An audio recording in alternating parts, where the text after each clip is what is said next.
आओ जी जुमान साहब।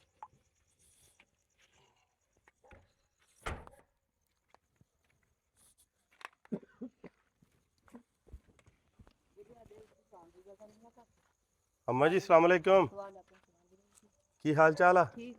ठीक ठाक हो? किधरों उठ के आए हैं? मैं आ ਗੁਆਂਢੀਆਂ ਦੇ ਘਰੋਂ ਸੁੱਤੀ ਉੱਠ ਕੇ ਤੁਸੀਂ ਸੁੱਤੇ ਰਹਿਣਾ ਸੀ। ਮੈਨੂੰ ਨਾ ਲੈਟ ਜੇ ਸੀ ਦੀ ਤਦ ਮੈਂ ਉੱਠ ਕੇ ਆਈ ਹਾਂ। ਅੱਛਾ, ਹਾਂਜੀ ਹੋਰ ਸੁਣਾਓ? ਤੁਸੀਂ ਕਿਹਾ ਵੀ ਕੋਈ ਚੀਜ਼ ਨਾ ਕੋਈ ਲਾ ਕੇ ਲੈ ਜਾਵੇ, ਹੈ ਨਾ? ਨਹੀਂ ਨਹੀਂ ਲੰਮਾ ਫਿਰ ਉਹ ਨਹੀਂ ਗੱਲ ਹੈਗੀ। ਮੈਂ ਇੱਥੇ ਬੈਠੀ ਮੈਨੂੰ ਗੁਆਂਢਣ ਨੇ ਨਹੀਂ ਉੱਠਣ ਦਿੱਤਾ, ਕਹਿੰਦੀ ਆ ਤੂੰ ਬਹਿ ਜਾ, ਕਹਿੰਦੀ ਆ ਕਿ ਉੱਥੇ ਹੁਣ ਤੂੰ ਕੱਲੀ ਨੇ ਕੀ ਕਰਨਾ ਜਾ। ਮੈਂ ਤਾਂ ਵੀਰੇ ਇੱਥੇ ਬੈਠੀ ਹੁੰਦੀ ਹੈ ਜੀ ਆਉਂਦੀ ਤੱਕ। ਲਓ ਜੀ ਜ਼ਮਾਨ ਸਾਹਿਬ ਮਾਸ਼ਾਅੱਲਾ ਅੱਲਾਹ ਪਾਕ ਨੇ ਆਪਣੀ ਰਹਿਮਤ ਕਰਤੀ ਹੈ।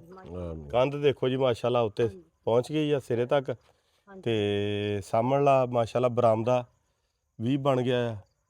ਤੇ ਬਰਾਮਦਾ ਤਾਂ ਮਾਸ਼ਾਅੱਲਾ ਕਾਫੀ ਉੱਚਾ ਬਣਾਤਾ ਹੈ ਨਾ, ਪੂਰੀ ਹਾਈਟ ਇਕੱਠੀ ਕਰ ਦਿੱਤੀ ਨਾ। ਅੱਛਾ, ਹਾਈਟ ਬਰਾਬਰ ਕਰਤੀ ਆ।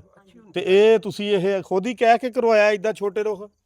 ਨਹੀਂ ਅਸੀਂ ਕਹਿ ਕੇ ਨਹੀਂ ਕਰਾਇਆ, ਉਹਨਾਂ ਨੇ ਆਪੇ ਕੀਤਾ। ਅੱਛਾ, ਅਸੀਂ ਕਹਿ ਕੇ ਨਹੀਂ ਕਰਾਇਆ। ਭਾਜੀ ਬਹਿ ਜਾਓ। नहीं नहीं कोई नहीं, ਨਹੀਂ ਨਹੀਂ ਬਹਿ ਜਾਓ। कोई ज़रूरत ही नहीं है बैठ। ਬੈਠੋ ਮਾਂ ਜੀ, ਤੁਸੀਂ बैठो, ਬੈਠੋ। ਅੱਗੇ ਚਲੋ ਜੀ ਜ਼ਮਾਨ ਸਾਹਿਬ ਤੁਹਾਨੂੰ ਦਿਖਾਈਏ ਜੀ।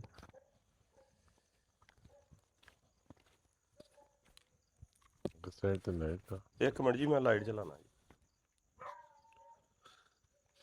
ਇਹ ਮਾਸ਼ਾਅੱਲਾ ਜੀ ਵਾਸ਼ਰੂਮ ਜਿਹੜਾ ਆ ਇਹ ਵੀ ਕੱਲ ਨੂੰ ਮਾਸ਼ਾਅੱਲਾ ਮੁਕੰਮਲ ਹੋ ਜਾਣਾ ਜੀ। इंशाल्लाह।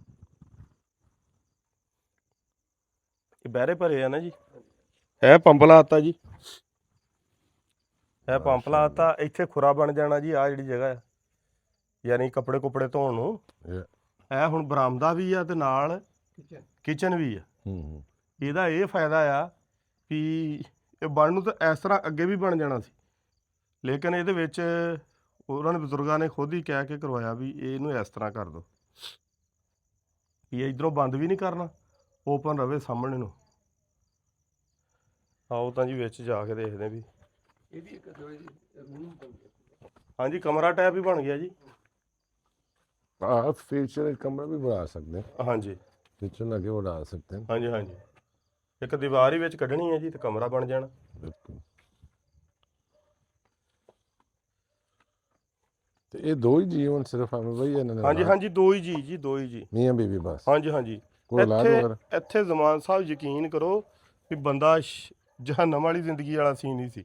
ਆ ਦੇਖੋ ਆ ਹਜੇ ਵੀ ਉਹ ਬਾਕੀ ਆ ਤਾਂ ਹੈਗੀ ਆ ਥੱਲੇ ਨਾ, ਆ ਜੋ ਗੰਦ ਗਦੂਰ ਸੀਗਾ ਨਾ।